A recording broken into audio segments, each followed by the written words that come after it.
છઠ્ઠો સ્કંદ 8મો અધ્યાય નારાયણ કવચનો ઉપદેશ।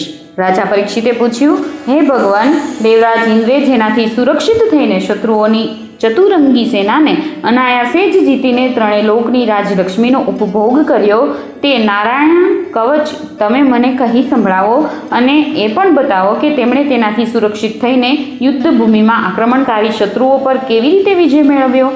શુકદેવજીએ કહ્યું, હે પરીક્ષિત, જ્યારે તેઓએ વિશ્વરૂપને પોતાના પુરોહિત બનાવ્યા ત્યારે દેવરાજ ઇન્દ્રના પૂછવાથી વિશ્વરૂપે તેમને નારાયણ કવચનો ઉપદેશ કર્યો।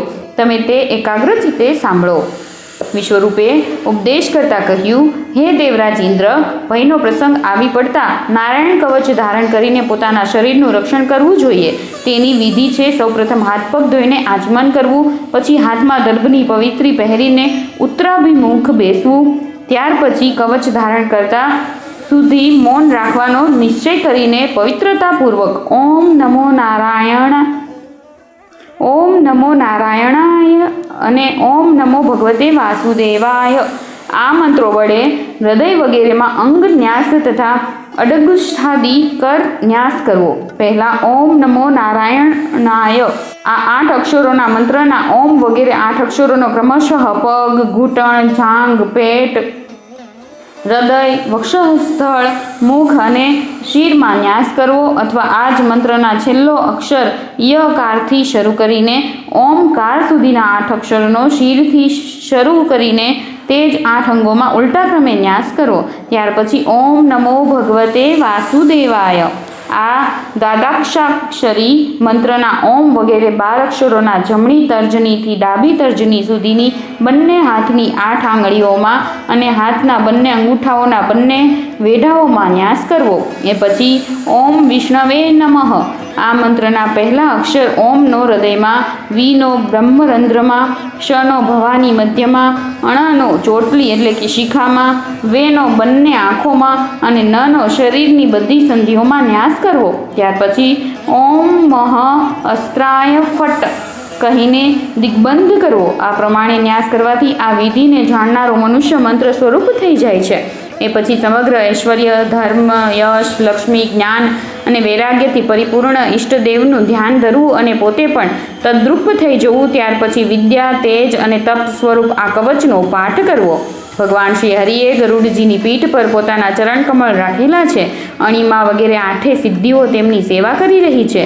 8 હાથોમાં શંખ, ચક્ર, ઢાલ, તલવાર, ગદા, બાણ, ધનુષ્ય અને પાશ ધારણ કરેલા છે। તે જ ઓમકાર સ્વરૂપ પ્રભુ બધા પ્રકારે બધી બાજુએથી મારું રક્ષણ કરે। મત્સ્ય મૂર્તિ ભગવાન પાણીમાં જળજંતુઓમાંથી અને વરુણના પાશમાંથી મારું રક્ષણ કરે। માયાથી બ્રહ્મચારીનું રૂપ ધારણ કરનારા વામન ભગવાન પૃથ્વી પર અને વિશ્વરૂપ ત્રિવિક્રમ ભગવાન આકાશમાં મારું રક્ષણ કરે।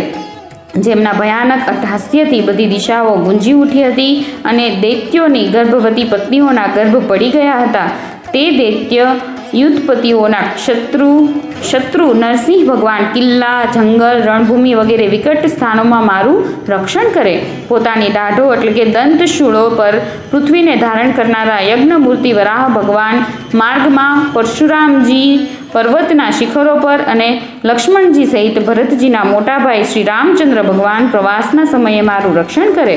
નારાયણ ભગવાન મારણ મોહન વગેરે ભયંકર અવિચારોમાંથી અને તમામ પ્રકારના પ્રમાદોમાંથી એટલે કે સર્વ પ્રકારની આકસ્મિક દુર્ઘટનાઓથી મારું રક્ષણ કરે। ઋષિ શ્રેષ્ઠ નરગર્ભમાંથી યોગેશ્વર દત્તાત્રેય ભગવાન યોગના વિઘ્નોમાંથી અને 3 ગુણોના અધિપતિ કપિલ ભગવાન કર્મના બંધનોમાંથી મારું રક્ષણ કરે। પરમ ઋષિ સનંતકુમાર કામદેવ તરફથી હયગ્રીવ ભગવાન માર્ગમાં ચાલતી વખતે દેવમૂર્તિને નમસ્કાર વગેરે નહીં કરવાના અપરાધમાં દેવર્ષિ નારદજી સેવાનો દોષોમાંથી અને કચ્છપ ભગવાન બધા પ્રકારના નરકોમાંથી મારું રક્ષણ કરે। અહીં જો સેવાના દોષોની વાત કરીએ તો સેવાના દોષો 32 પ્રકારના માનવામાં આવે છે।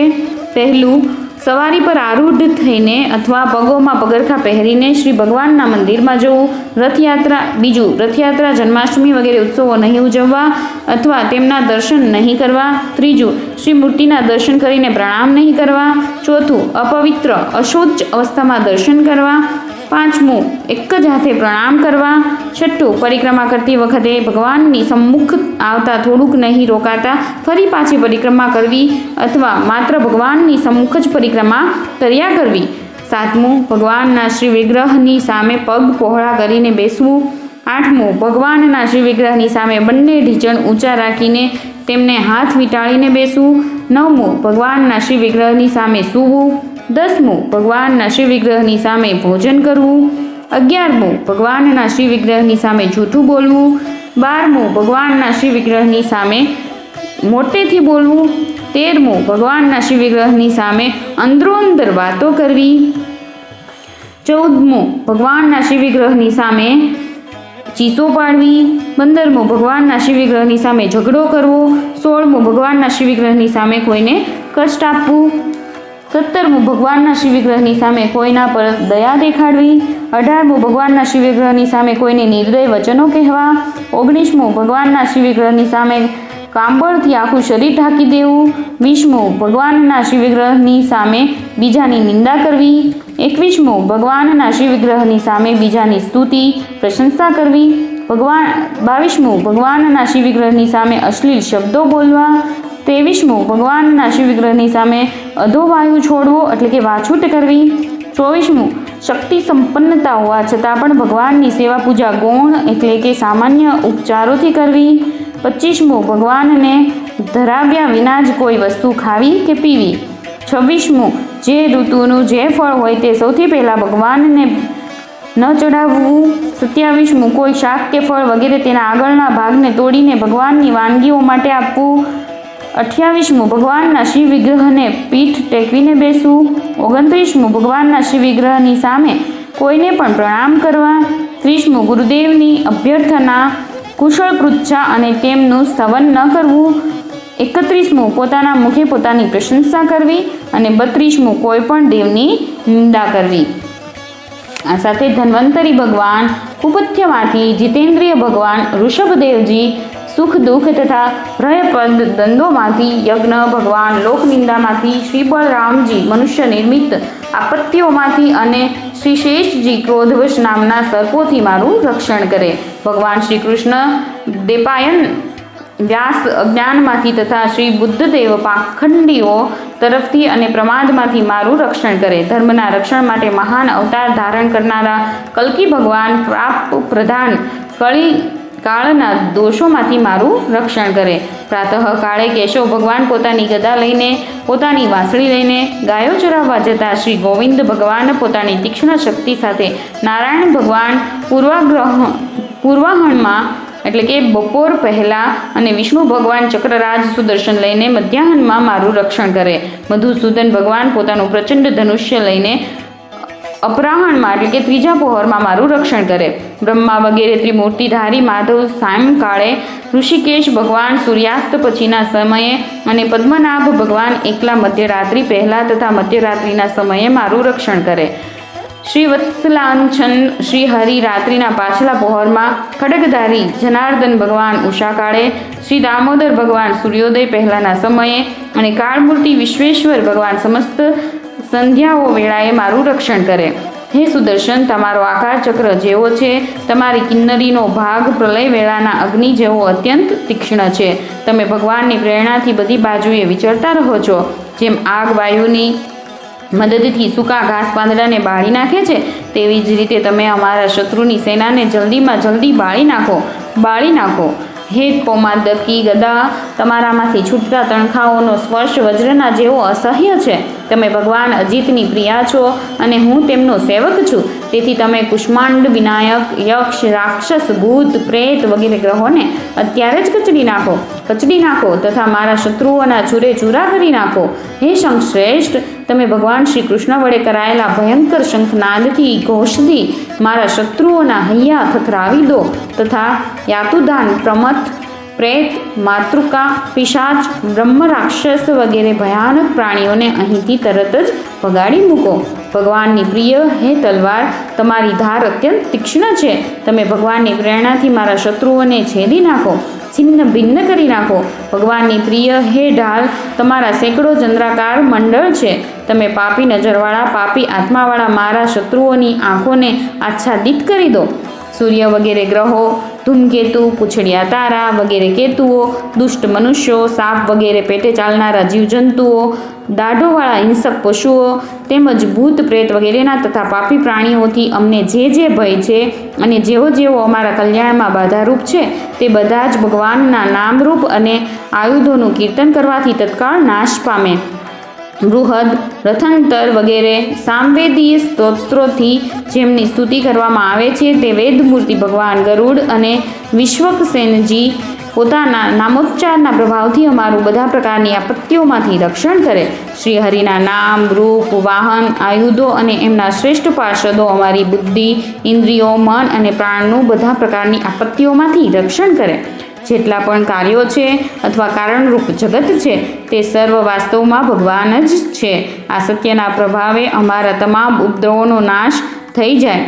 જે લોકોએ બ્રહ્મ અને આત્માના એક્યનો અનુભવ કરી લીધો છે તેમની દૃષ્ટિમાં ભગવાનનું સ્વરૂપ સમસ્ત વિકલ્પો ભેદો વિનાનું છે અને છતાંય તેઓ પોતાની માયા શક્તિ વડે ભૂષણ, આયુધ અને રૂપ નામની શક્તિઓ ધારણ કરે છે.